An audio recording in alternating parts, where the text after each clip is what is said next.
السلام علیکم۔ ایک انتہائی افسوسناک نیوز ہے۔ جمعیت علماء اسلام کے مالاکنڈ کے امیر مولانا مفتی کفایت اللہ صاحب، جو کافی دن پہلے ایک حملے میں زخمی ہو چکے تھے، ان کی بیٹے شہید ہو چکے تھے اور مولانا صاحب زخمی ہو چکے تھے، وہ اب شہید ہو چکے ہیں۔ انا للہ و انا الیہ راجعون۔ یقیناً یہ نیوز میڈیا پہ نہیں آئے گی،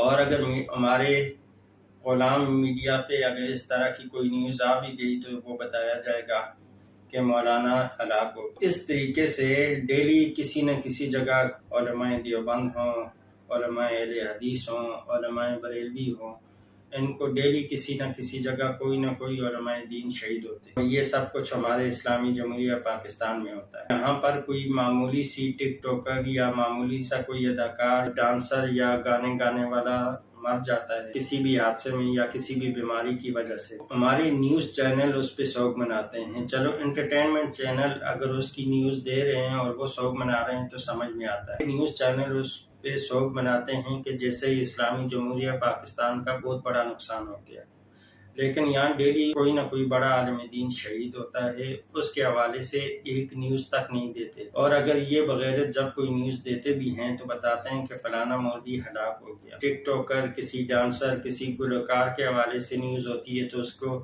اس نیوز کو بتاتے ہیں کہ فلانا شہید ہو گیا۔ یہ صرف ہم اپنی جو رائے ہے وہ دے رہے ہیں، باقی آپ کی جو نیوز میں کی جانے والی بات ہے ان کو لوگ اپنے جوتے کی نوک پہ رکھتے ہیں۔ آپ جن کو شہید کہہ رہے ہیں ان کو آپ شہادت کا درجہ نہیں دے سکتے، جن شہداء کو آپ ہلاک کہتے ہیں ان کو آپ کے شہادت والے سرٹیفکیٹ کی ضرورت نہیں ہے۔ اچھا جی، لاسٹ میں چینل کو سبسکرائب کریں، بیل آئیکن پہ کلک کریں، ویڈیو کو لائک اینڈ شیئر کریں اور کمنٹ سیکشن میں اپنا فیڈ بیک دیں۔